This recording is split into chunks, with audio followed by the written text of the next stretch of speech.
¿Y cómo fue ciclista? ¿Usted fue la primera que tuvo bicicleta en Pereira? Pues yo no sé, tal vez sí, porque mi papá, usted sabe que era extranjero, Ujú. y él era, el deporte que tenía en el país donde él vivía, que era en Centroamérica, era el ciclismo. Y entonces cuando ya estuve de alcanzar a los pedales, nos compró bicicleta, a mis hermanos y a mí y a mi mamá. Y nosotros montábamos en bicicleta, fue lo primero que yo hice. Después ya fuimos a Estados Unidos, hicimos un viaje, yo estaba muy jovencita, pues trajimos las cosas de básquetbol. Entonces organizamos un equipo de básquetbol y luego jugábamos tenis. Mi papá también jugaba bastante tenis. De manera pues que mi papá fue el que promovió el deporte aquí prácticamente. ¿Usted nació en El Salvador? Yo nací en El Salvador, pero me trajeron de 6 meses. De eso yo soy pererana. Sí, soy pererana absoluta, de corazón y de pensamiento y de todo. ¿Y sus ancestros paisas? ¿Su mamá era...? Mi mamá paisa y mi papá alemán. Ujú. ¿Y su mamá Castro? Castro Álvarez. Ella era hermana de este escritor, el doctor Julio Castro. No, de Alfonso Castro, la Ujú. primera hermana. Ujú. Sí, Alfonso era hijo de un hermano de mi abuelo, de Ricardo. Pero Alfonso fue el sobrino preferido de mi abuelo. Mi abuelo no tuvo sino 2 hijos, mi mamá y un tío que se fue muy joven para Centroamérica y se quedó por allá. Y Alfonso era pues su preferido de los otros. ¿Y usted casó relativamente joven? No, señor, todo lo contrario. ¿No? Yo me casé más bien vieja. Sí, es decir, para mi modo de ver, era apenas la edad que yo quería para casarme. Porque yo, no sé, tuve una educación pues como muy independiente. A mí mi papá, yo era la mayor de los hijos, y entonces mi papá me enseñó a trabajar desde muy niña, porque me dijo, es que tú tienes que aprender a manejar la plata, si no tienes para que la consigas, y si la tienes para que la manejes y no se te pierda. Y desde muy chiquito nos enseñó a nosotros todo eso, ¿no? Y entonces el anhelo mío era viajar y conocer el mundo y conocer la familia, ir a conocer la ¿Y familia su de él. esposo cómo llamaba? Se llamaba Horacio Botero Izaza, ese sí era sonsoneño. Él hizo en el año, me acuerdo, yo tengo algo que él escribió sobre José Asunción Silva, un boceto muy inteligente. Pero también tenía 19 años cuando lo escribió. Sí. Él fue muy precoz en esas cosas. Y era un enamorado, apasionado de José Asunción Silva, y él escribió esos folletos cuando tenía 19 años. Es un ensayo muy lúcido. Sí, y salió en el libro de José Asunción Silva, ahí está. Sí, ahí sí, lo incorporaron allí. Ah, qué bien. Sí. Y su hijo Aurelio me hizo alguna vez un regalo de un volumen de eso. Sí. Sí. Sí, nosotros encontramos dentro de la biblioteca de Horacio, había una serie de folleticos así, eran esos. Entonces los conservamos, los fuimos regalando a personas que pudieran tener interés en eso. Y por eso creo que llegó a poder de esta persona que estaba organizando el libro sobre José Asunción Silva. Sí, señor. Entonces siempre buscó afinidades muy selectas, doña Edith. Es que le voy a decir, yo le voy a hablar de esa revista que usted me dijo. Femenina. Sí. Mi abuelo Julio Castro era apasionado por la educación de la gente. En este pueblo había escuela pública, no más. Entonces, y un colegio de las señoritas Torres, que era particular. Entonces se propusieron organizar colegios aquí. Y mi abuelo con otros, que no recuerdo en este momento quiénes fueron, organizaron el colegio Instituto Murillo Toro, donde estudiaron mis hermanos, y el colegio Centro Cultura Femenina, que era donde estudiábamos nosotros, que era regentado por doña María Rojas Tejada. Era una señora que había estudiado mucho de pedagogía, muy inteligente, que asimilaba muy bien las cosas, y entonces, como usted me decía, se educó y nos estaba educando a nosotros con los sistemas muy modernos. Y dentro de esos sistemas, ella nos daba la clase de literatura y nos fomentaba el gusto por la lectura. En ese grupo, nosotros, la clase de literatura era de gramática, ortografía propiamente dichos. Nosotros estábamos muy muchachitos. Yo creo que cuando yo estaba en esa revista tenía por ahí como 12 o 13 años. Estaba muy muchacha. Y en esa clase de literatura, ella nos la dictaba y tomaba las tareas, y si nosotros habíamos hecho una cosa bien hecha, entonces nos sobraba la mitad del tiempo y ella nos leía. Y nos inculcó un gusto por la lectura, pero por la lectura de escritores buenos. Cuando eso estaba muy de moda, pues los escritores españoles y los franceses, y los alemanes también. Nietzsche. Sí, pero ella hace en esta revista hace un comentario muy alusivo a Nietzsche. Sí, importante. Pero lo que más nos enseñaba, o mejor dicho, nos hacía degustar, porque eso era un placer leer autores españoles, los Blasco Ibáñez, de unos que ya no se hablan. Ya de Blasco Ibáñez se acuerdan los que saben de toros por un famoso libro que escribió él, y ya no más. Pero nos hacía siempre leer, y nos leía ella, que tenía un sistema de hablar como el de Lleras Camargo. Usted nunca oyó una persona que hablara mejor que Lleras Camargo, ¿no es cierto? Esta señora hablaba así. Tenía un metal de voz convincente. Un metal de voz, no se le perdía una letra. Y era muy agradable, y una entonación muy bonita, entonces nos enseñó todo eso. ¿Qué recuerda usted de la revista? De la revista yo me acuerdo que era... ¿No le quedó? No, era tarea en el grupo. Le quiero recordar que esta revista salió en agosto de 1916, o sea, hace 80 años. O sea que yo estaba chiquita. Yo soy muy vieja, pero tenía 13 años. Ajá. Sí.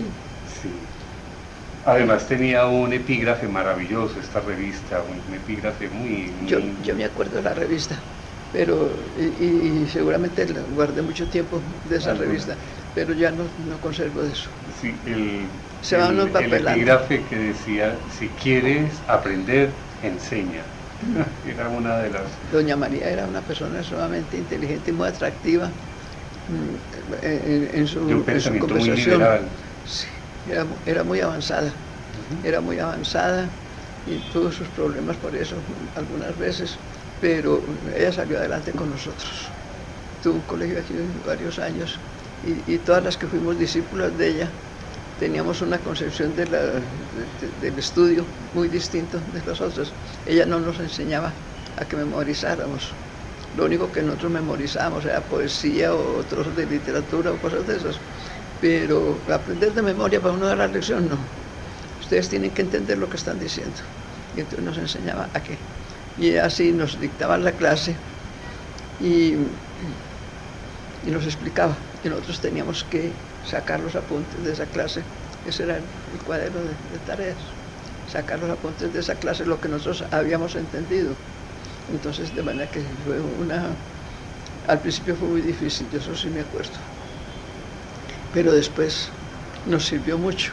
Ella les hacía una educación gimnasta especial, educación física. Sí, claro.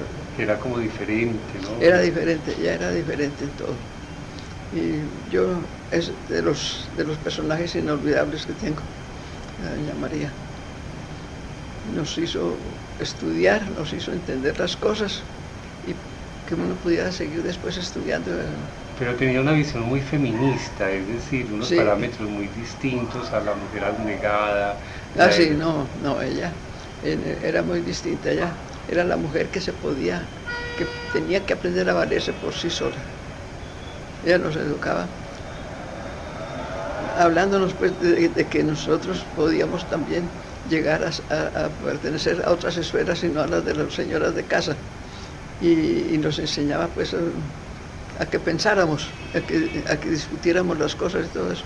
Sí, fue una enseñanza muy liberal, muy bonita. Bueno, liberal ha sido el espíritu de la ciudad, ¿no? Mm. ¿Y cómo recuerda usted este Pereira de principios de siglo? Si yo le dijera lo que yo recuerdo de Pereira, bueno, era un pueblito muy chiquito, muy chiquito. Aquí, por ejemplo, donde está esta casa, había, ya era una manga. Aquí había una casa, yo me acuerdo que nosotros veníamos a ver un jardín que había allí. Y en la cuadra siguiente vivía una señora que era la que le planchaba las camisas a mi papá. Y nosotros veníamos por esas camisas, veníamos caminando por el prado. ¿Dónde vivía? Nosotros vivíamos en la esquina de la carrera sexta con la 21, ahí donde está el edificio de Donato García. de Donato García. Sí. Ahí era la casa de nosotros. Y la cárcel era ahí donde está los seguros sociales. Era la cárcel. Todo era allí. Y cuando había peloteras, los 20 de julio, las vísperas, pues nosotros quedábamos en plena pelotera. Y la ciudad, más o menos, ¿cómo celebraba sus fiestas la ciudad anteriormente? Pues yo me acuerdo, ¿Por qué se hicieron tan famosas las ferias de Pereira en un tiempo? en las ferias sí, pero es que las ferias no eran de fiesta, Ujú. las ferias eran de venta de ganados. Eso sí me acuerdo yo mucho, porque esta región era muy ganadera y entonces era muy rica, gente rica, y entonces se hacían 2 ferias anuales, en febrero y en agosto. Y las ferias se hacían en las calles, no había corral de ferias. Ujú. Y a nosotros la emoción era que no nos dejaban ir al colegio porque no podíamos salir porque las calles estaban llenas de ganado. Sí, mi abuelo y mi tío Jaime, que tenían la finca, mantenían la finca, eran de la Junta de las Ferias y salían pues siempre a organizar. Eran ferias muy importantes porque venían ganaderos de Antioquia y de Cundinamarca y del Valle, del sur del Valle. Entonces venía mucha gente de muchas partes y traían ganado y bestias. Mi papá le manejaba a mi abuelo, él era el gerente de la casa bancaria J. Castro Hijos. Y era la casa, el banco que había aquí para gestionar todas las transacciones que se hacían en esas ferias, donde se depositaba la plata, donde se hacían los cambios y todo eso, porque esto no tenía más nada. Entonces las ferias se hacían en las calles alrededor de la plaza, y en la plaza. Y de allí para abajo, pues yo me acuerdo que el pueblo se acababa en el lago, y aquí se acababa. Y el colegio de las hermanas, que surgió un tiempo después, era donde estaba hoy el Gran Hotel, pero ahí se acababa el pueblo. Esto era así chiquitico, chiquitico. Y nos conocíamos todos, y éramos íntimos todos. Y trabajamos mucho por Pereira. Usted le pone azúcar. Y trabajamos mucho por Pereira. Mi abuelo era muy cívico y trabajó mucho por Pereira. Y mi papá, en todo lo que eran asuntos cívicos, lo apoyó y lo ayudó mucho. Pero no se metía en otras cosas que tuvieran un ligero matiz político, porque él como extranjero no quería tener problemas con el país. Y él quiso mucho a Pereira y le ayudó mucho a Pereira. En el deporte él fomentó, era un fomentador de todos los deportes, y a nosotros nos enseñó desde chiquitos también. Comámonos este tintico. Que me fascinaron. Bueno, doña Edith, hablemos ahora de empresas que usted se haya propuesto en la ciudad, Sociedad de Mejoras Públicas, el Ballet, la Amigos del Arte. La primera cosa fue, como les decía yo allí en esa entrevista, me nombraron reina de los estudiantes, muy muchacha. Pero con doña María habíamos aprendido, y con mi abuelo era muy cívico, y no veía la forma de ayudarle a la gente, él estaba siempre buscando la forma de ayudarle a la gente. Entonces hablábamos en la mesa, él vivía con nosotros, y siempre la tertulia de sobremesa es muy agradable en las casas donde se usa eso. Nosotros siempre teníamos la tertulia de toda la familia, y cada uno exponía sus cosas, Y yo un día hablando pues que había muchos muchachitos con hambre en las escuelas. Y entonces me dijo que por qué no organizábamos un almuerzo, un restaurante para los niños de las escuelas. Cuando yo estuve de reina de los estudiantes, que tenía por ahí como 16 años, organicé el restaurante y le pedí, escribí a la gente y la gente me atendió sumamente bien y yo recibía unas contribuciones, digamos, de 5.000 pesos, pero de 5 pesos o 10 pesos, es que eso era un dineral. Y entonces hicimos eso y yo me fui para las hermanas, que tenían la escuela, como le digo, en la calle 19 con la carrera novena. Y en la otra esquina, donde está el Banco de la República, estaba la escuela pública de hombres. Bueno, que era muy fácil pues manejar ese personal allí. Entonces yo conseguí con las hermanas que ellas me hicieran los almuerzos para tantos niños, no recuerdo si eran como 50 muchachitos. Era de mucha plata. Eso se acabó ligero pues porque se me acabó la plata y yo no podía. Pero en todo caso, ese año tuvieron almuerzos 50 niños, que iban unos de la escuela de muchachos y otros de la escuela de niñas, y iban allá a almorzar. Y ese fue el primer acto. ¿Y qué otras asociaciones cívicas o así? No, había varias asociaciones. Mi mamá pertenecía a una asociación que se llamaba el Club Noel, que me acuerdo que hasta sermones le dedicaron porque era club, y entonces eso estaba prohibido. La gente era muy retrógrada y no entendía esas cosas. Y ese Club Noel, en el cual yo ayudaba, pues porque mi mamá era una de las directoras, cosía durante todo el año ropa para regalarle a los niños en diciembre. Y los niños iban a inscribirse y mi abuelo era el que se sentaba a inscribir los muchachitos. Y se les tomaban las medidas y entonces se les daba ropa prácticamente a la medida. Y en diciembre se les hacía una fiesta y se les entregaba la ropa a todos los muchachitos. Ellas habían trabajado todo el año. Todo el año se reunían en la casa de mi mamá o en la casa de mi tía Josefita, la mamá de los Arangos, de la voz de Pereira, o en casa de la mamá de Luis Carlos González, que vivía al frente de nosotros, de mi tía Laura Jaramillo Gutiérrez. Esas eran las del Club Noel. Y ellas se reunían así en una o en otra casa y cosían todo el año. Y se daban 300, 400 vestidos a fin de año, que era una cantidad muy exorbitante. Doña Edith, ¿qué recuerdos tiene usted, por ejemplo, de estas personas del siglo pasado que tuvieron que ver con la fundación de la ciudad, como con los hermanos? No, yo de esas personas... ¿Nunca conoció? Conocí a Lupe. ¿Quién era Lupe? Lupe era una negra cajonera, como decían entonces, que sacaba un cajón así, con barba, con bizcochos, pan y cosas aquí en la cabeza, y todos los días pasaba por las casas. Esa fue la única que yo conocí. Yo no recuerdo, porque es que cuando ya me di cuenta las cosas ya habían desaparecido casi todas así. Es que... Bueno, y que, bueno, a usted le tocó como lo primero de todo, el primer carro, el primer avión, el a mí primer me tocó radio. Lo primero de todo porque este era un pueblo que no tenía ni luz ni agua, no tenía agua de acueducto. Yo me acuerdo cuando se inauguró el acueducto, me acuerdo nosotros parados en una tribuna en la casa, aguardando que fueran las 6 de la tarde para que prendieran el alumbrado público, porque se iba a inaugurar esta noche, y eso hicimos una fiesta allí del barrio, salimos todos los muchachitos a chillar en la calle. ¿En qué año más o menos fue esto de la inauguración del alumbrado? No, eso sí, mátame a mí por eso. Sí, no, pero bueno, y del primer carro, por ejemplo. Del primer carro que lo trajo un señor Pachuribe, y lo manejaba un señor que le decían Colaco, se llamaba Escolástico Acevedo, todavía me acuerdo de eso. Y no, eso fue la sensación más grande.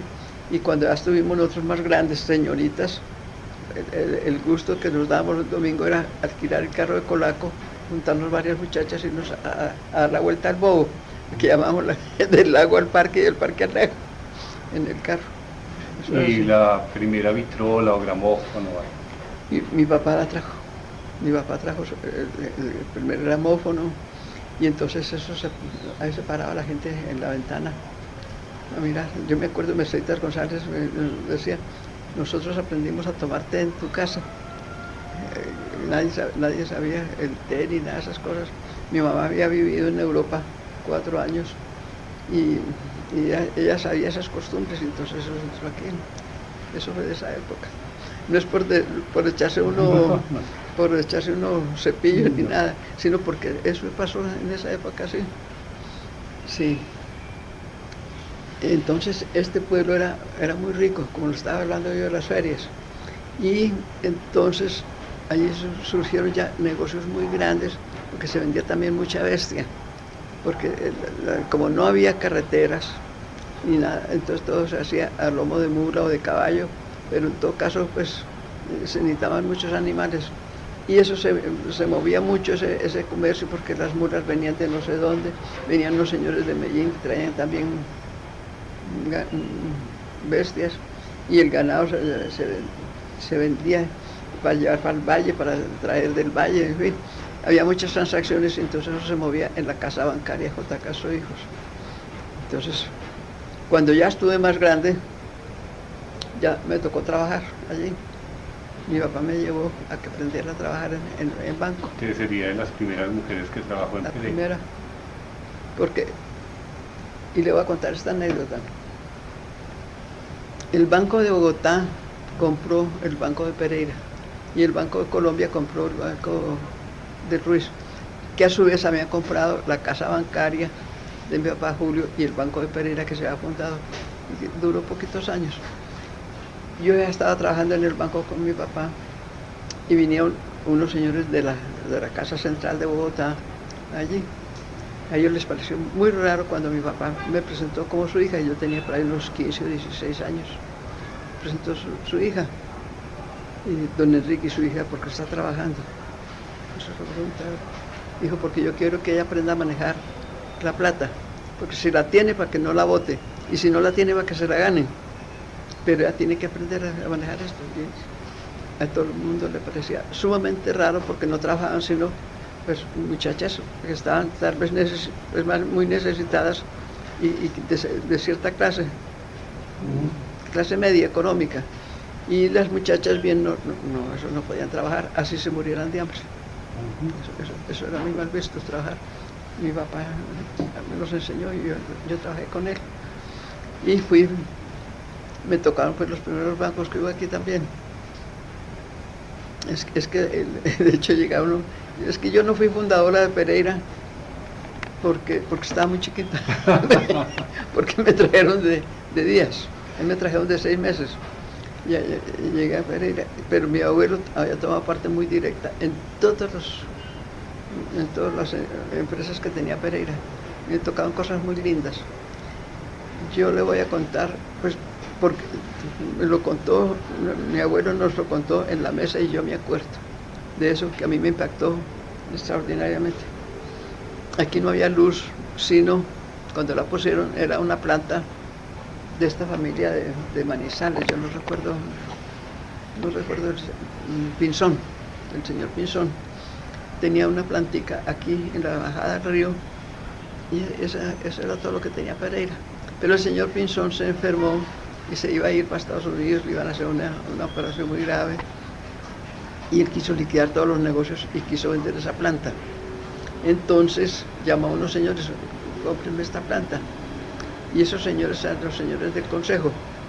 Y entonces los señores se reunieron y dijeron, esto no es para nosotros, esto es para Pereira, vamos a comprar la planta para Pereira, que no tenía planta más que esa. Entonces se fueron a hablar con el personero, y ya se fueron al banco a ver si les prestaban la plata, porque no la tenían, porque el crédito estaba copado, y no había modo de comprarla para el municipio. Entonces estos señores resolvieron que la iban a comprar entre ellos, todos firmando el documento, pero que era para el municipio, y así se hizo, y que el municipio después les devolvió la plata. Y fue un gesto, pues hoy no hace nadie eso por su pueblo. Sí cree que lo hace. Pereira ha sido muy cívica siempre. Desde esa época fue muy cívica.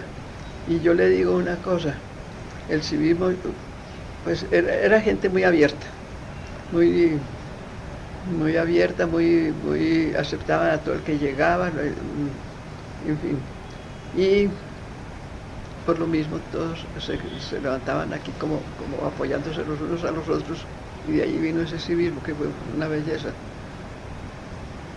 No, cosas viejas de Pereira tengo las que quiero. Sí.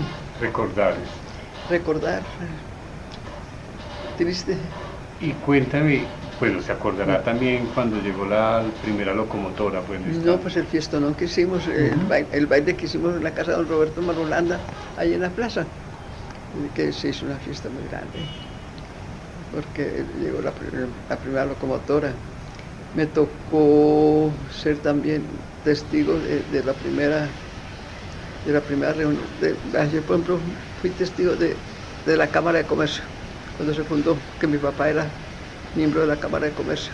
Tengo el retrato de los fundadores de la Cámara de Comercio. De cuando llegó el ferrocarril aquí, de cuando llegó a este señor de Medellín, ¿cómo era que se llamaba? Echavarría, no me acuerdo, que era el de la Sociedad de Mejoras de Medellín, y vino y fundó aquí la Sociedad de Mejoras. Entonces le hicieron pues mucho homenaje y todo eso.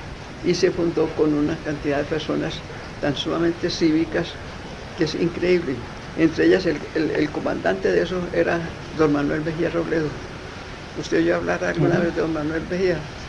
Ese señor era el presidente de la Sociedad de Mejoras. Y con 5 pesos resolvieron que tenían que hacer, que de aquí no se podía ir a Armenia sino a lomo de mula y por unos tragadales. No se podía ir a Cartago sino a lomo de mula. No se podía ir a Santa Rosa sino a lomo de mula. Y entonces yo recuerdo cuando comenzaron a funcionar, la Sociedad de Mejoras hizo las 3 carreteras. El municipio no las hizo, ni las hizo el gobierno, sino la Sociedad de Mejoras hizo. Es decir, puede que después le han metido mucha plata a esas carreteras, pero lo que fue la fundación propiamente, no se comió una galletita de esas, más las que están muy ricas, todos los recuerdos de civismo, fue extraordinario.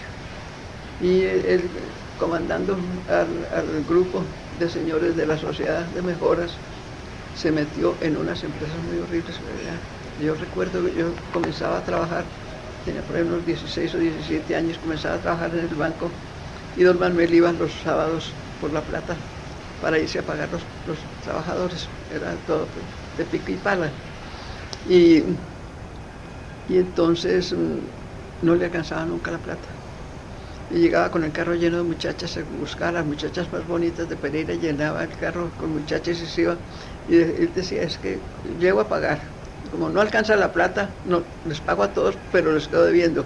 Pero entonces no se atreven a protestar porque con ese carro de muchachas, delante de ellas no podían hacer ninguna pelotera. Y así hizo esas carreteras. ¿A usted le tocó viajar por el río Cauca, en la Virginia? ¿Sí? Me tocó viajar una vez. Venía una hermana de mi papá a visitarnos y venía en el tren hasta la cumbre. No, tal vez venía hasta Cali ya el tren. Nosotros fuimos a la cumbre a encontrarla y nos vinimos por el río, porque sí había tren hasta Palmira o Búa, no sé, pero de ahí para acá la carretera estaba perdida. En un invierno de esos espantosos, eso no había por dónde viajar, ni en carro ni en nada. Entonces nos vinimos por el río y llegamos a La Fresneda, que era un pueblo que era el puerto de Cartago, sobre el río Cauca. Cuando llegó el primer hidroavión, a mí me tocó verlo. Cuando llegó Juan Cron con ese señor Cortizos, que era el copiloto, y se bajaron del avión, y entonces Juan Cron era alemán y tal vez no hablaba muy bien el español, y entonces mi papá y mi tío, que venía, que era español, pero hablaba muy bien el alemán, le ayudaron a que le amarraran el avión y todo eso. De manera que me tocó ver eso. Me tocó. Ah, qué rico. ¿Cómo era ese viaje por el viaje para Cali? Se gastaban 2 días en barco. De Cali para acá se gastaba menos, porque ya venía uno con la corriente. Era muy lindo. Y en ese invierno estaba inundado el Valle del Cauca. Ahora las inundaciones, habla uno de las inundaciones, pues unas cosas chiquitas. Eso se inundaba el Valle del Cauca y veía uno una casita por allá a 8 o 10 cuadras con la gente encaramada en el techo, aguardando que llegaran las barcas a rescatarlos. Eran unas inundaciones muy miedosas. Ese viaje era muy bonito, muy lindo. Llegan a la Virginia acá abajo. No, sí, no, de la Virginia, a la Virginia no, a Cartago, ¿cómo es que se llama este? El puerto de Cartago. Puerto Caldas. Puerto Caldas fue cuando ya estaba el tren. Llegaron allí a Puerto Caldas. No, bueno. Se llegaba era ahí. Pues, llegaba uno allí y ahí sí cogíamos bestias para subir aquí a Pereira. Era una odisea. Bueno, y el cine. El cine era mudo. Era en una casa que había allí en la esquina de la octava con 18. Era una casa con un techo tapando el primer. Es decir, el patio estaba tapado y le ponían un techo muy especial para que hicieran un salón grandote allí arriba, pero no tenía muebles ni nada. Entonces, yo recuerdo cuando mi papá iba, que esta noche nos vamos para el cine. Entonces se mandaban los 4 o 6 asientos que íbamos a usar nosotros, se mandaban, los amarraban, 3 asientos aquí amarrados, 3 aquí atrás, y nos íbamos a ver el cine, sí. Todo el mundo mandaba su asiento. Cine mudo. Y nos presentaban unas películas truculentas más buenas, todavía me acuerdo de una, con fieras y con cosas por las.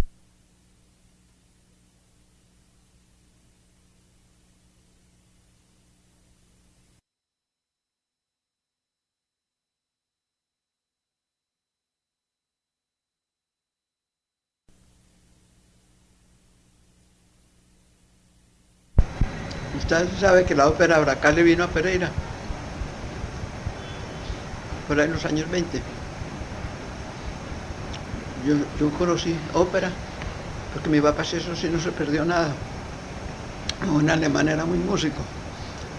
Y yo me acuerdo haber visto Traviata, haber visto Trovador, Payasos, yo los vi.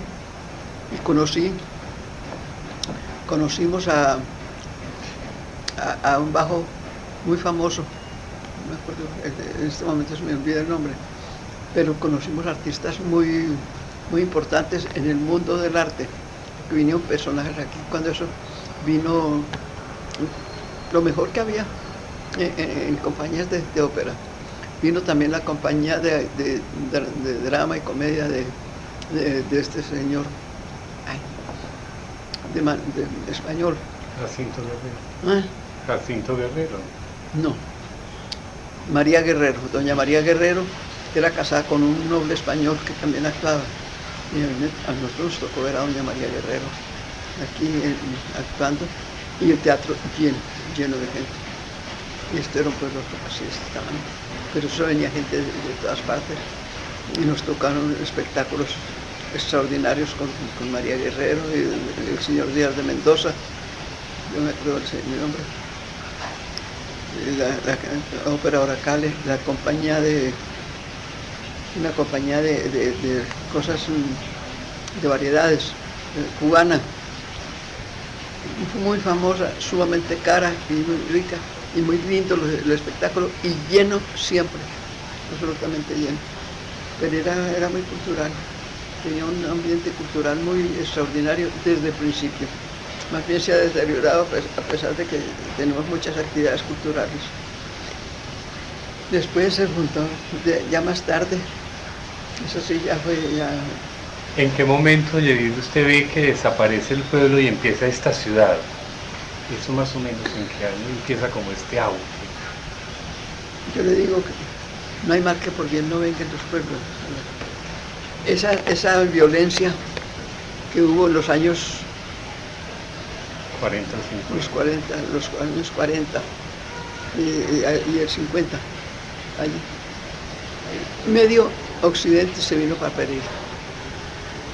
Y eso cuando menos pensamos que Pereira era un pueblo, digamos, de 25.000 personas y en un momento dado se volvió de 50 o 60.000 personas. ¿Y la ciudad cómo asumió a esa gente? ¿Qué les generó? Vea,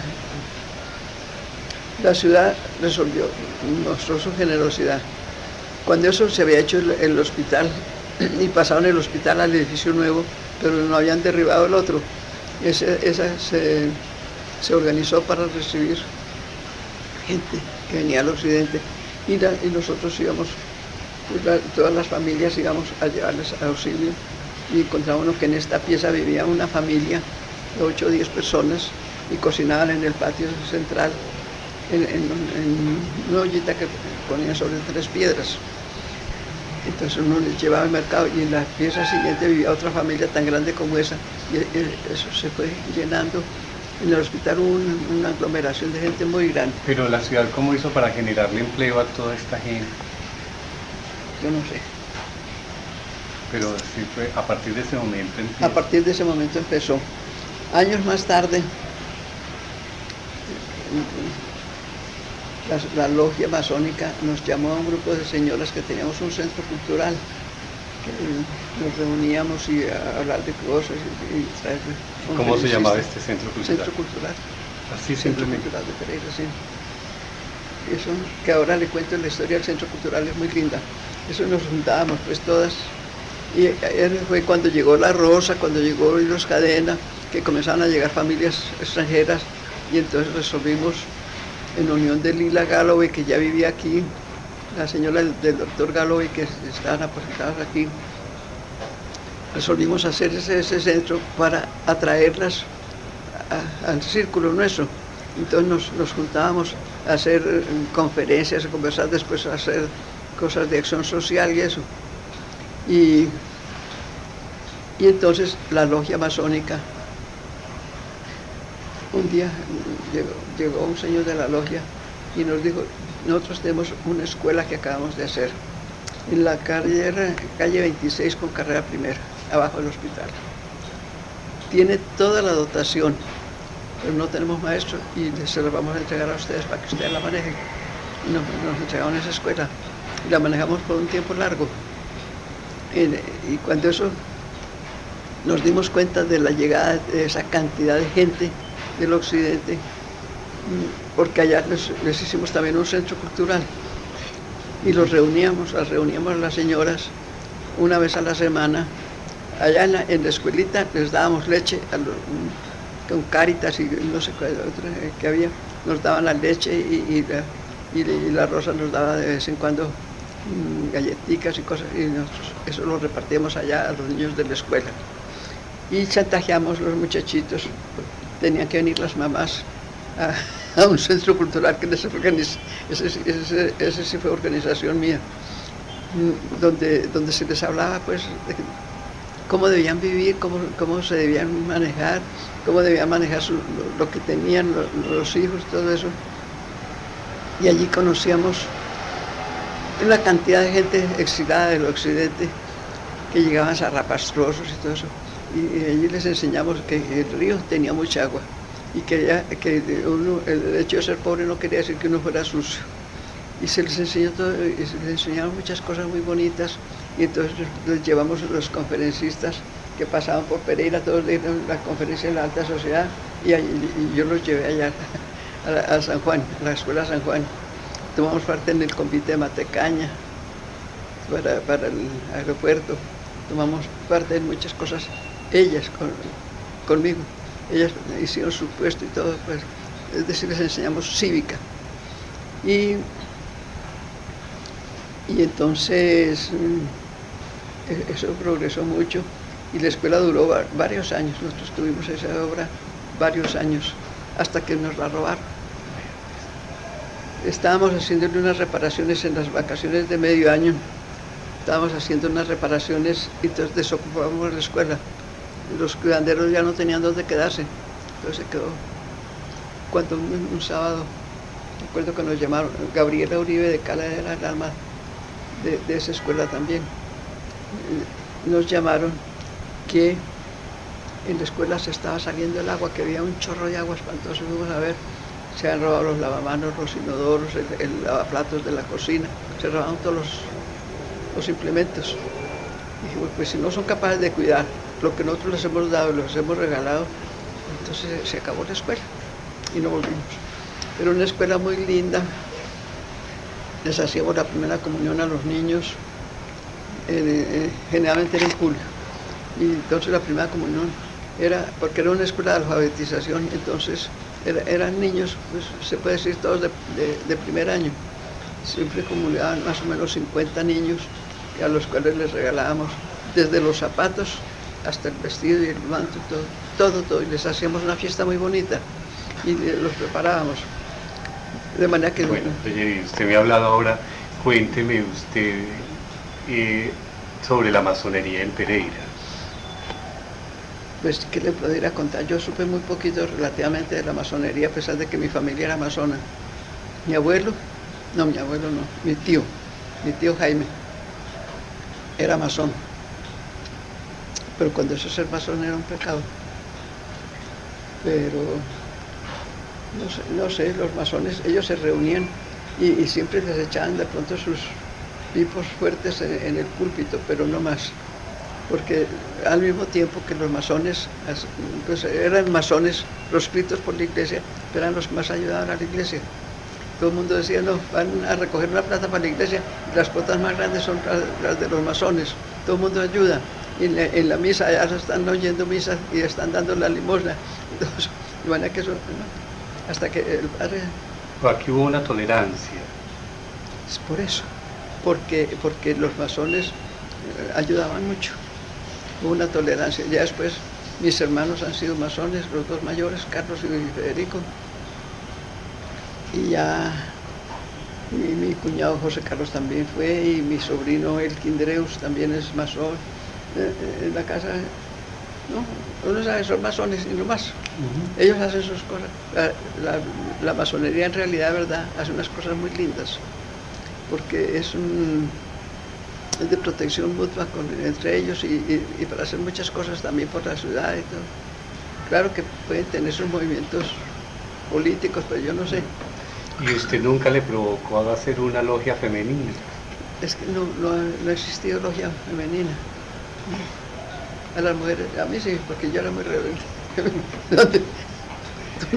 donde pudiera yo meter. Háblenos de su rebeldía. A ver, ¿cómo? No, yo fui rebelde porque me salí de las normas de vida de las muchachas. Por ejemplo, había el club de tenis, yo me iba sola, mis amigos estaban allá. Cuando eso no se usaba salir uno, si no era con el papá o la mamá o el hermano pegado aquí del lado. No. Y nosotros nos íbamos y nos enseñaron, bueno, es que ustedes tienen que aprender a comportarse bien, solas o acompañadas, pero eso de que porque van con la mamá, están portándose bien, y porque la mamá no está aquí, salen a bloquear, no. Entonces, en ese sentido fui rebelde en que no, ciertas cosas, ¿no? Pero esas sí no las puedo contar. O apaga eso.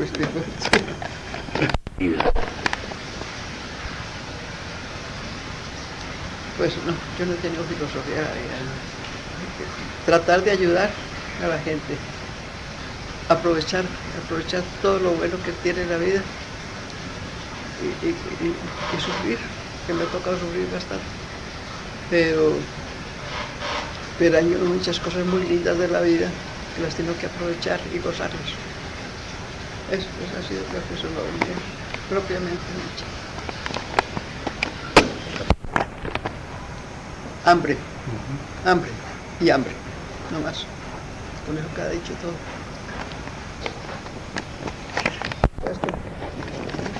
Entonces, nos íbamos de aquí a Manizales. De Manizales íbamos a Salamina, o a este otro pueblo que queda más acá. No, entre Neira y Salamina.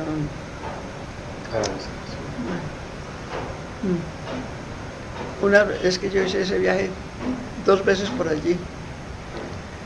Y de Salamina a Pácora, de Pácora a Armaviejo, y de Armaviejo subíamos a Caldas, y en Caldas cambiábamos ya las bestias por tren para Medellín. Ese viaje 5 días. Después yo hice otros viajes a Medellín y nos íbamos por aquí por la Virginia, y subíamos a Anserma, Río Sucio, nos íbamos por todo ese filo, a Caramanta. A caballo. De Caramanta bajábamos a La Pintada, y de La Pintada pasábamos el río y se subía pues a Santa Bárbara. Ya uno pasaba por un lado de Santa Bárbara y cogía todo ese filo de minas y todo eso para llegar a Medellín otros 5 días. De manera que nosotros cada viaje a Medellín nos costaban 5 días de viaje, con bestias de repuesto, con dormidas en posadas, porque no se podía dormir en los pueblos, porque las bestias eran primero. Las bestias tenían que tener comida y buena dormida, y nosotros que dormir donde se pudiera.